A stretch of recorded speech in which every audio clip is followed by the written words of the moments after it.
The Last Dance. Victoria Ashford had built her fashion empire on perfection.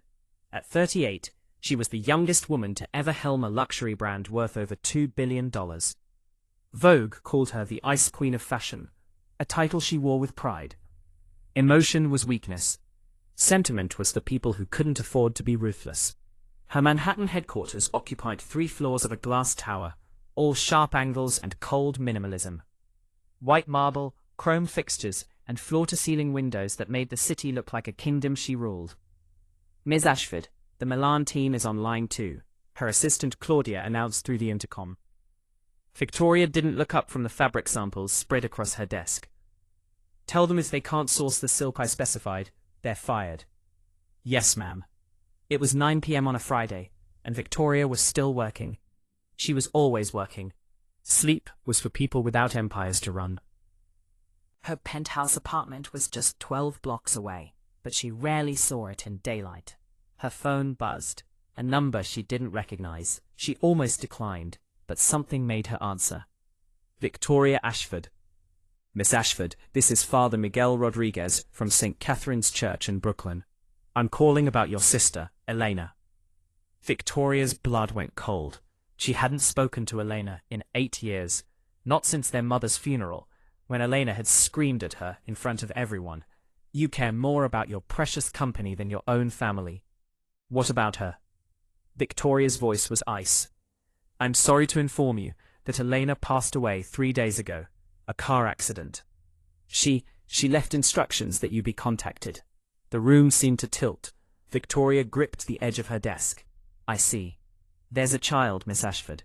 Your niece, Sophia. She's 7 years old. Elena named you as guardian in her will." "I can't. I don't do children. I understand this is difficult, but Sophia has no one else. Her father passed away when she was a baby. Elena's husband died 2 years ago. You're her only living relative." Victoria's mind raced. A child. Her sister's child. A responsibility she never wanted, never prepared for. "Where is she now?" "With me, at the church. Child services will take her on Monday if you don't." "I'll be there in an hour." Victoria hung up and stared at her reflection in the dark window. The Ice Queen stared back, but for the first time in years, she saw a crack in the facade.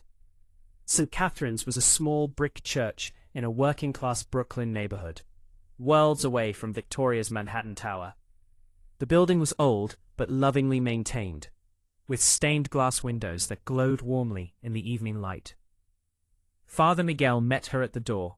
He was perhaps 60, with kind eyes and silver hair, wearing simple black clergy attire. "Ashford, thank you for coming." He extended his hand.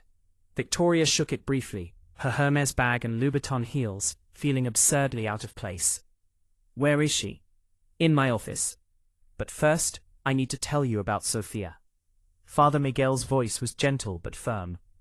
"She hasn't spoken since the accident. The doctors say there's no physical reason. It's trauma. She's been through so much loss." Victoria felt panic rising. "I don't know anything about children, especially traumatized ones." "None of us do, until we have to learn." He led her down a hallway lined with children's drawings and community notices. Elena brought Sophia here often. This was their sanctuary. He opened a door to a small office, and there, curled up in an oversized armchair, was a little girl with dark curls and her sister's eyes. She wore a wrinkled dress and clutched a warm stuffed rabbit. When she saw Victoria, she didn't react, just stared with those huge haunted eyes. She looked so much like Elena had at that age. "Sophia, this is your Aunt Victoria," Father Miguel said softly. "Your mama's sister." The child said nothing, didn't move. Victoria had negotiated million-dollar deals without flinching, but this silent child terrified her. "Hello, Sophia. I'm here to take you home." Still nothing. Father Miguel handed Victoria a small backpack. "These are her things. Not much, I'm afraid. Elena didn't have a lot." Guilt twisted in Victoria's stomach. While she'd been building her empire, her sister had been struggling, and she'd been too proud, too angry, too busy to reach out. "There's someone else you should meet," Father Miguel said. "Marco." A man appeared in the doorway, and Victoria's first thought was that he looked like he'd stepped out of a different era. He was perhaps 40, with warm brown skin, dark eyes, and an easy smile. He wore jeans and a faded t-shirt that said Brooklyn Dance Academy. "Miss Ashford, this is Marco Santos. He runs a community dance program here at the church." Sophia was one of his students. Marco's smile faded when he saw Sophia's blank expression. He knelt beside her chair. "Hey, Princessa. How are you doing?" For the first time, Sophia showed a flicker of response. Her eyes moved to Marco's face. "I brought you something." He pulled out a small music box from his pocket. When he opened it, a delicate melody played, Swan Lake. "Remember, you were going to dance this in the recital." Sophia's lower lip trembled, but she didn't speak. Marco looked up at Victoria, and she saw something in his eyes. Not judgment exactly, but assessment. "You're taking her?" "I'm her guardian, apparently." "That's not what I asked." Victoria bristled. "I don't see how that's your concern." "Sophia is my concern. She's been coming to my dance classes for 3 years. Elena was..." His voice caught. "Elena was a good friend. I promised her I'd look after Sophia if anything happened. Well, now I'm looking after her." Marco stood, and Victoria realized he was tall. She had to look up slightly, even in her heels. "With all due respect, Ms. Ashford, looking after a traumatized child takes more than money. It takes presence, time, love." The words stung because they echoed what her sister had screamed at her 8 years ago. "I'm perfectly capable of caring for my niece," Victoria said, coldly. "I hope so." Marco turned back to Sophia. "Princessa, you're going to stay with your aunt for a while. But I'll see you soon, okay? Dance classes every Tuesday and Thursday. You know where to find me." Sophia's eyes followed him as he left, and Victoria felt an irrational surge of jealousy. This stranger had more connection to her niece than she did. Taking Sophia home was surreal. The little girl sat silently in the back of Victoria's town car, clutching her rabbit, staring out the window at the city lights. Victoria's penthouse was a showpiece. All white furniture, modern art, and not a single thing that suggested a child could live there. "This is your room," Victoria said, opening the door to her guest suite. It was elegant and sterile, with a white bed and abstract paintings. "I'll have my assistant order you some things, clothes and whatever else you need." Sophia stood in the doorway, not entering. "You can get in, it's yours." The child finally moved, walking slowly to the bed and sitting on the edge, still holding her rabbit. "Are you hungry? I can order food?" No response. Victoria felt helpless and texted Claudia. "Need children's furniture, clothes, toys, age 7, tomorrow morning, spare no expense." That night, Victoria lay awake in her own bed, listening to the silence. At 2 a.m., she heard soft crying from the guest room. She got up, stood outside the door, hand on the knob, frozen. What was she supposed to do? What did children need when they cried? She opened the door. Sophia was curled up in the big bed, sobbing into her rabbit. "Sophia?" Victoria approached carefully, sitting on the edge of the bed. "It's okay. You're safe." The crying continued. Tentatively, Victoria reached out and touched the child's shoulder. Sophia flinched, then suddenly turned and buried her face in Victoria's lap, sobbing harder. Victoria's hands hovered uselessly for a moment. Then slowly, awkwardly, she began to stroke Sophia's hair. "I've got you. I've got you." She stayed there until Sophia cried herself to sleep. And something in Victoria's chest cracked open, something she'd kept frozen for years. The next week was chaos. Victoria tried to work from home, but conference calls were interrupted by Sophia's silent presence. The child wouldn't eat, barely slept, and spent hours staring out the window. Victoria hired a nanny, but Sophia wouldn't interact with her. She hired a child psychologist, but Sophia wouldn't speak. She bought every toy and book she could think of, but Sophia ignored them all. On Thursday evening, Victoria remembered. Dance class. Sophia, do you want to go to your dance class? For the first time all week, Sophia looked directly at her and nodded. The Brooklyn Dance Academy was in the church basement, a far cry from the professional studios Victoria had visited for fashion shows. The floor was scuffed, the mirrors were old, and the sound system looked like it was from the 1990s. But when they walked in, the room was full of children laughing, stretching, dancing. And there was Marco demonstrating a pirouette for a group of young girls. He saw them and smiled. You came. Sophia didn't run to him, but she moved forward, and that was more than Victoria had seen all week.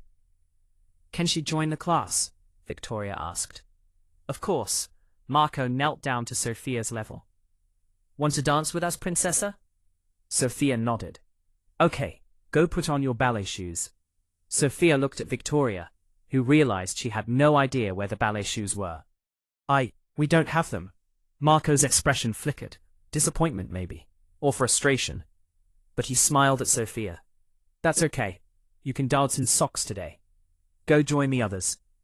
Sophia moved to the group of children, and Marco gestured for Victoria to sit on a bench along the wall, where other parents waited.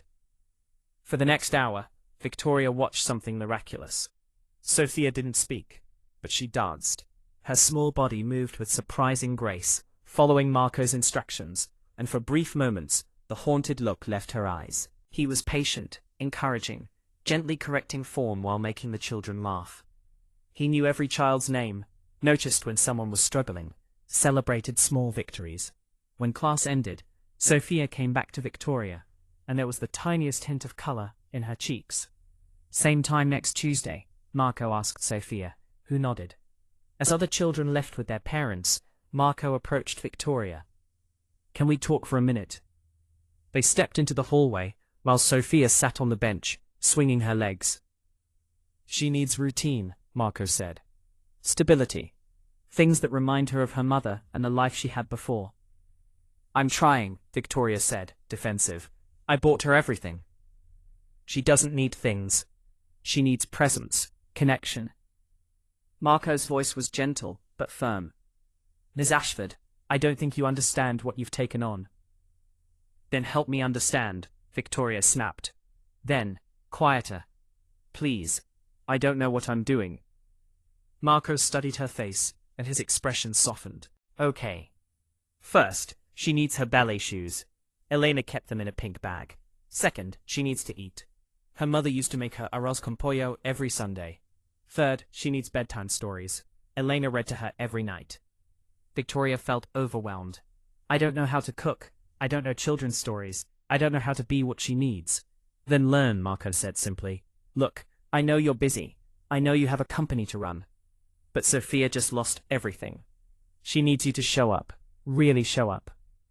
I am showing up. Are you? Or are you just trying to manage her like another business problem? The words hit like a slap. Victoria wanted to argue, but she couldn't, because he was right. What do I do? She asked, and her voice cracked. Marco's expression gentled. Start small. Bring her to dance class twice a week. Learn to make one meal she loves. Read to her at night. Especially when it's uncomfortable. I don't know if I can do this, Victoria whispered. You can. You just have to choose to. That Sunday, Victoria did something she'd never done. She looked up a recipe and attempted to cook. The kitchen was a disaster.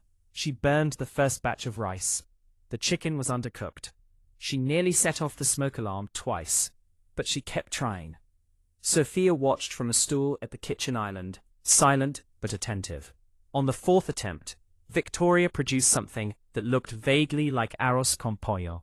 She served it to Sophia, holding her breath. Sophia took a small bite, then another. Then she ate the entire plate. Victoria felt a surge of triumph, more powerful than closing any business deal.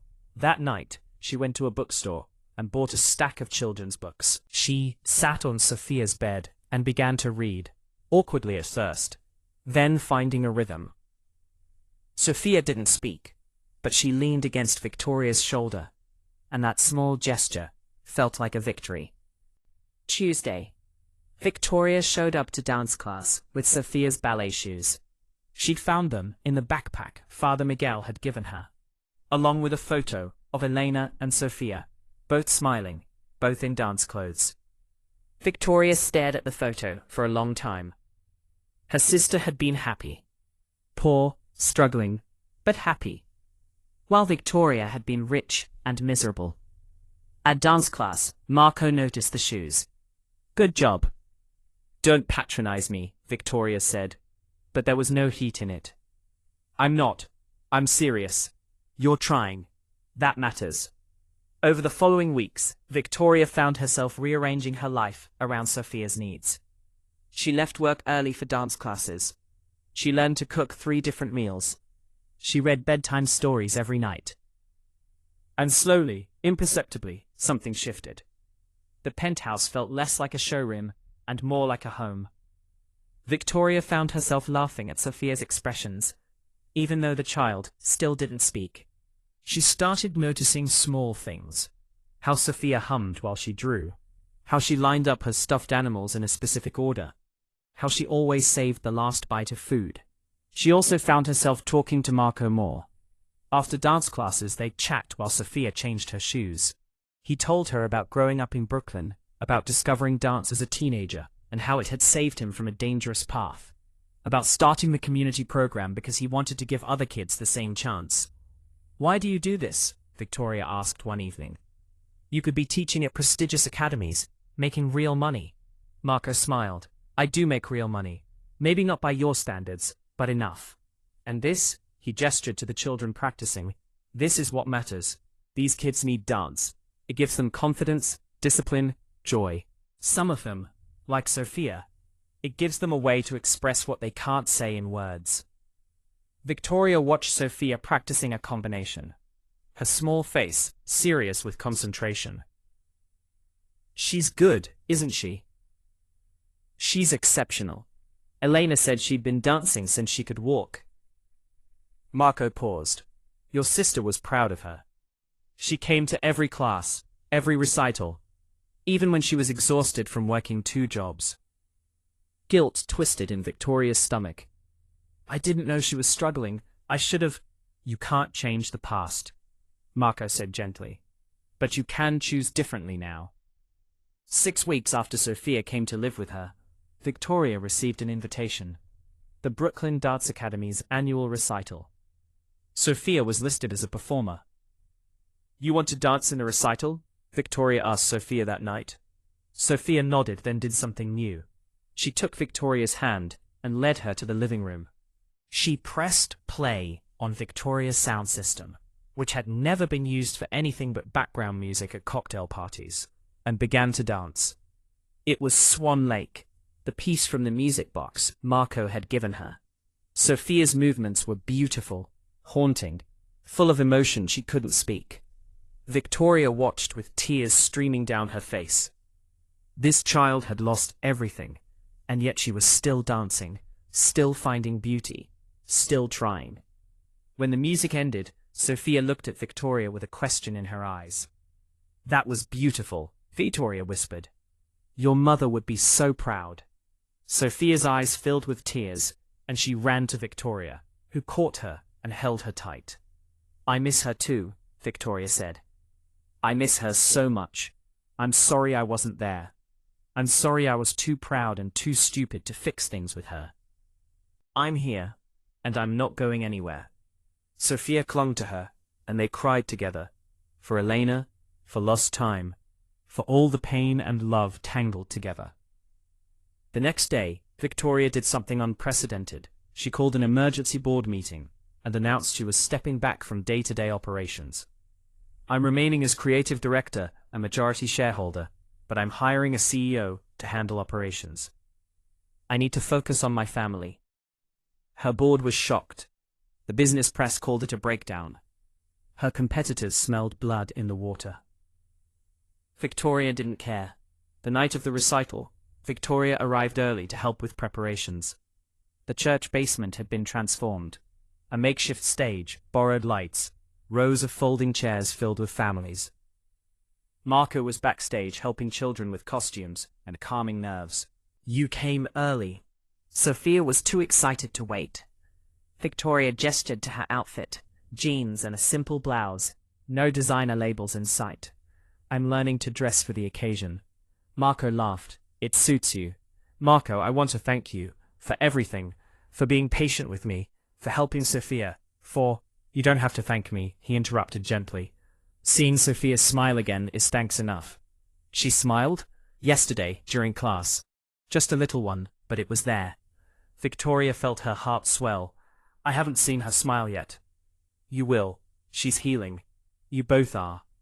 The recital began, and Victoria watched from the front row as children performed, some polished, some charmingly clumsy, all giving their whole hearts. Then Sophia took the stage. She wore a simple white costume that Victoria had helped her choose. Her dark curls were pulled back in a bun. She looked so small on that stage, so vulnerable. The music began, Swan Lake, and Sophia danced. She was transcendent. Every movement was precise, yet emotional, technical, yet full of soul. She wasn't just performing steps. She was telling a story of loss, of pain, of hope, of love. The audience was silent, mesmerized. Victoria couldn't breathe. This was her niece, her sister's daughter, dancing through her grief, transforming pain into beauty. When the music ended, Sophia held her final pose for a moment, then looked directly at Victoria and smiled. The audience erupted in applause, but Victoria barely heard it. She was crying too hard, her heart breaking and healing simultaneously. Sophia ran off stage and straight into Victoria's arms. Did you see Aunt Vicky? Did you see me dance? Victoria froze. You spoke. Did you see? Sophia asked again, her voice small but clear. I saw, baby. I saw. You were perfect. You were absolutely perfect. Sophia hugged her tight. Mama would have liked it. Just like I love you. After the recital, there was a small reception. Cookies and punch, families congratulating their children. Victoria stayed, talking to other parents, feeling like she'd entered a new world. Marco found her in the corner, watching Sophia laugh with other dancers. She spoke, Victoria said, still amazed. I heard. That's huge. It's because of you, because of dance, because you gave her a safe place to heal. Marco shook his head. It's because of you, because you showed up, because you chose her over everything else. I almost didn't, Victoria admitted. When Father Miguel called, my first instinct was to find someone else to take her, to write a check and walk away. But you didn't. No. And she's changed everything. My whole life, I thought success meant building an empire, being ruthless, never showing weakness. But Sophia, her voice caught, she's taught me that real strength is vulnerability, real success is love, real wealth is this. She gestured to the room full of families, laughter, connection. Marco smiled. Your sister knew that. Elena was one of the wisest people I ever met. I was so angry at her, Victoria whispered. After our mother died, she said I'd become cold, that I'd traded my soul for success. I told her she was jealous, that she was bitter because she'd never amount to anything. I said terrible things. And now? Now I see she was right. I had become cold. I had lost myself. But Sophia, she's giving me a chance to find my way back. It's not too late, Marco said. It's never too late to choose differently. Victoria looked at him, really looked at him. This man who gave so much, who asked for nothing, who had helped her become a better person without judgment or agenda. Marco, can I ask you something personal? Sure. Why aren't you married? Why don't you have children of your own? Direct question. I'm working on being more direct about things that matter. Fair enough. Marco leaned against the wall. I was engaged once, years ago. She wanted me to give up dance, get a real job, make more money. I chose dance. She chose someone else. Do you regret it? No. I regret that I couldn't make her understand that this is my real job, that wealth isn't just money, that a life of purpose is worth more than a life of profit. He paused. Though I'll admit, it gets lonely sometimes. Victoria's heart raced. Marco, Miss Ashford, Miss Ashford. Sophia ran up, breathless. Can I show you my trophy? Everyone gets one.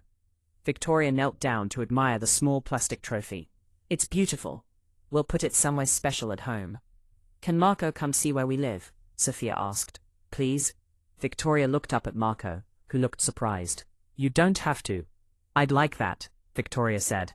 If you want to. I'd like that too. Over the following months, Marco became a regular presence in their lives. He came for Sunday dinners. Victoria's cooking had improved significantly. He helped Sophia practice her routines. He and Victoria talked for hours, about art, about purpose, about the lives they lived and the lives they wanted to live. Victoria found herself changing in ways she never expected. She started volunteering at the dance academy, helping with costumes and fundraising. She used her fashion connections to get donations of dancewear and equipment. She discovered she was good at this, using her skills and resources, not for profit, but for purpose. One evening, after Sophia had gone to bed, Marco and Victoria sat on her penthouse balcony, looking out at the city. Can I tell you something? Victoria said. I'm scared. Of what? Of this. Of us. Of feeling this much. She turned to face him. I've spent 20 years building walls, Marco, being the Ice Queen. And now, Sophia, this whole new life, the walls are gone, and I feel so vulnerable. Marco took her hand. Vulnerability isn't weakness, Victoria. It's courage. My sister said something similar the last time I saw her. I didn't understand then. And now? Now I understand that she was braver than I ever was. She had so little, but she loved so much. She was rich in all the ways I was poor. You're not poor anymore, Marco said gently. Not in any way that matters. Victoria leaned her head on his shoulder. I'm falling in love with you. That terrifies me. Why? Because I don't know how to do this. I don't know how to be in a relationship, how to balance love and work, how to be a partner. I only know how to be in control. Marco lifted her chin so she was looking at him. Then learn, the same way you learn to cook arroz con pollo. The same way you learn to braid Sophia's hair. The same way you learn to be present. One day at a time. What if I fail? Then we figure it out together. That's what love is, Victoria. It's not perfection. It's showing up, even when it's messy. Especially when it's messy. Victoria kissed him, soft, tentative, full of hope and fear and possibility. A year after Elena's death, Victoria stood in the same church where she'd first met Sophia. But this time, it was for a celebration. The Brooklyn Dance Academy was expanding, thanks to a major donation from the Ashford Foundation, a new charity Victoria had established in her sister's name. The new space would have professional floors, updated equipment, and scholarships for children who couldn't afford classes. Father Miguel gave a blessing. Marco gave a speech about community and dreams. And Sophia, now 8 and thriving, performed a solo dance she'd choreographed herself, a tribute to her mother. Victoria watched with Marco beside her, his hand in hers, and felt a completeness she'd never known existed. After the ceremony, a young woman approached Victoria. She was maybe 19, nervous, clutching a portfolio. Miss Ashford, I'm sorry to bother you, but I'm a design student, and I've admired your work for years. I was wondering if you had any advice. Victoria looked at this young woman, so much like she'd been at that age, hungry and ambitious, and smiled. Yes. Remember that success isn't just about what you build. It's about who you become while building it. Don't sacrifice your humanity for your ambition, and never forget that the people who love you are your greatest wealth. The young woman looked surprised, then nodded thoughtfully. Thank you. As she walked away, Marco squeezed Victoria's hand. Look at you, dispensing wisdom.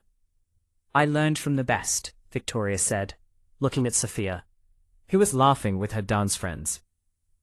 That night, after Sophia was asleep, Victoria stood in her home office, looking at the photos she'd framed. Elena and Sophia, both in dance clothes, both smiling. She'd placed it on her desk, where she saw it every day. I'm sorry I wasn't there, she whispered to her sister's image. I'm sorry I let pride and anger keep us apart. But I promise you, I'm taking care of her. Way you loved her, and I'm trying to be the person you always believed I could be. She felt arms wrap around her from behind, Marco holding her close. She knows, he said softly. Wherever she is, she knows. Victoria turned in his arms. I want to ask you something. Okay. Move in with us. You and Sophia and me. Be a family. A real family. Marco's eyes widened. Victoria, I know it's fast. I know it's complicated. But I've wasted so much time being afraid, being controlled, being alone. I don't want to waste any more. I love you. Sophia loves you. And life is too short to wait for the perfect moment. Marco kissed her forehead. Yes, absolutely yes. 3 years later, Victoria stood backstage at Lincoln Center, watching through the curtain as Sophia, now 11, prepared for her first major performance with the New York Youth Ballet. But Sophia wasn't the only one performing tonight. The evening was a benefit for the Elena Ashford Foundation, which now funded dance programs in underserved communities across the country. And Victoria's fashion house had designed all the costumes, a collaboration between commerce and art, profit and purpose. Marco stood beside her, now her husband of 2 years, still teaching at the Brooklyn Dance Academy, but also serving as artistic director for the foundation. Nervous? He asked. Terrified, Victoria admitted. What if she freezes? What if she'll be perfect? Just like her mother. Both of her mothers. Victoria smiled. Sophia had started calling her Mama Vicky last year, and every time, Victoria's heart swelled. Sophia took the stage, and she danced, not just with technical precision, but with soul, with joy, with the kind of emotional honesty that only comes from someone who has known loss and found love again. Victoria watched with tears streaming down her face, Marco's hand in hers, and thought about the woman she'd been 4 years ago. Cold, isolated, successful, but empty. That woman had thought she had everything. She'd been wrong. This, Sophia's smile, Marco's love, a life of purpose and presence and connection. This was everything. The Ice Queen had melted, and in her place was someone warmer, softer, stronger, someone who finally understood what her sister had known all along, that the greatest wealth isn't what you accumulate, but what you give away. That success isn't measured in dollars, but in dances shared, in love given, in lives touched. As Sophia took her final bow and the audience erupted in applause, she looked directly at Victoria and Marco, her face radiant with joy. And Victoria knew, with absolute certainty, that Elena was watching too, proud, at peace, knowing her daughter was loved. The last dance had become the first dance of a new life,